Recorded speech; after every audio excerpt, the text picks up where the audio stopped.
بسم اللہ الرحمن الرحیم۔ السلام علیکم ورحمۃ اللہ وبرکاتہ۔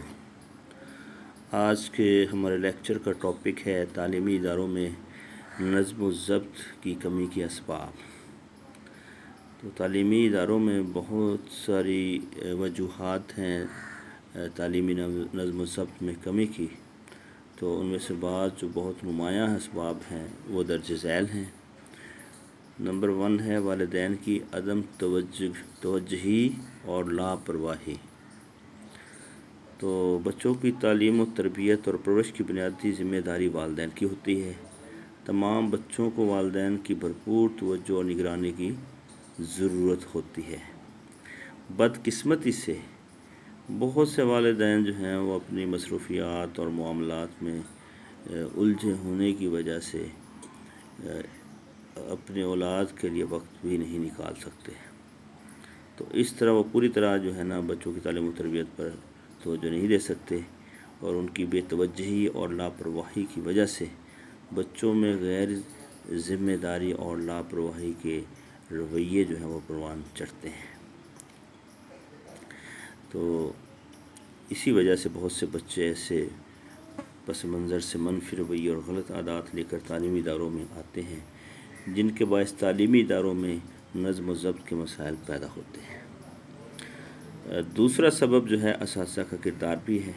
اساتذہ جیسا کہ ہم جانتے ہیں کہ ہمارے معاشرے کا ایک بہت ہی اہم حصہ ہے، اور معاشرے میں پائی جانے والی تمام جو خوبیاں اور خامیاں ہیں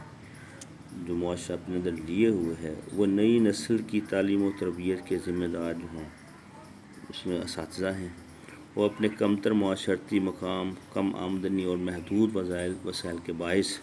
سیاسی اور سماجی تفریق کا شکار بھی ہیں۔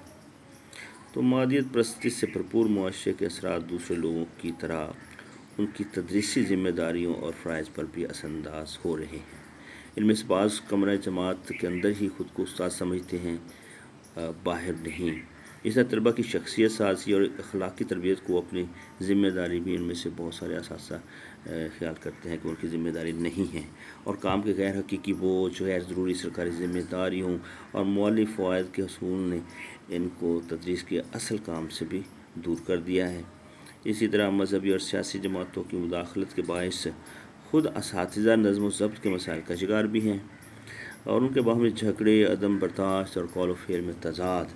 یہ سب چیزیں طلباء میں گروہ بندی، نظم و ضبط کے مسائل پیدا کرنے کا سبب بنتی ہیں۔ سیاسی جماعتوں کا بھی کردار ہے، کیونکہ سیاسی جماعتیں جو ہیں، سیاسی لیڈر جو ہیں وہ ملک کی ترقی، سیاسی اور معاشرتی استحکام کے لیے یہ سب کام کرتے ہیں۔ اس سے تعلیمی ادارے جو ہیں وہ کسی بھی ملک اور معاشرے کی نئی نسل کی تربیت اور تعلیم کے ذمہ دار ہوتے ہیں، اور وہاں پہ جو ہے اساتذہ کا کام تعلیم دینا اور طلباء کی ذمہ داری تعلیم حاصل کرنا ہوتا ہے۔ دونوں کے جو فرائض اور ذمہ داریاں ہیں ایک دوسرے سے بالکل الگ ہیں، لیکن بدقسمتی سے پچھلے کئی سالوں سے ہمارے ملک کے اندر جو ہے تقریباً تمام سیاسی جماعتوں نے اساتذہ اور طلباء میں اپنی ذیلی تنظیمیں قائم کر رکھی ہیں، جس کی وجہ سے تعلیمی اداروں میں سیاسی گروہ بندیاں پروان چڑھتی ہیں، اور یہ جو ہے طلباء اور تعلیمی اداروں میں گڑبڑ پیدا کرنے کا باعث بنتی ہیں، جس سے نظم و ضبط کے شدید مسائل پیدا ہوتے ہیں۔ انتظامیہ کا کردار بھی ہے۔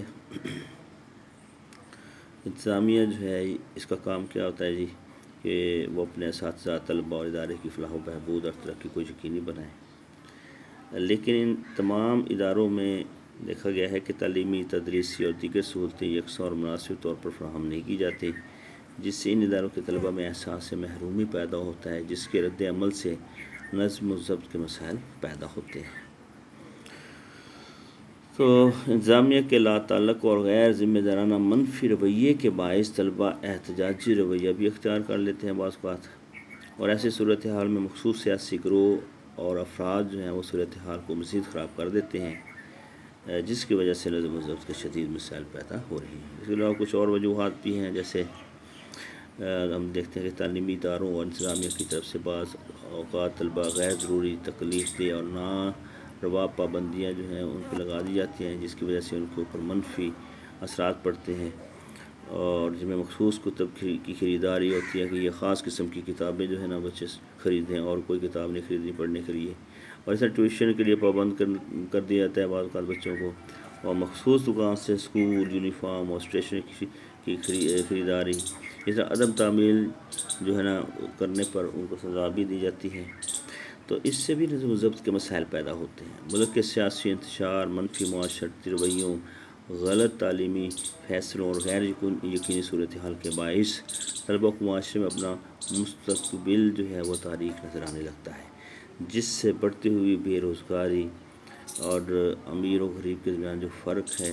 اس کے باعث تعلیم ان کی نظر میں اپنی اہمیت بھی کھو دیتی ہے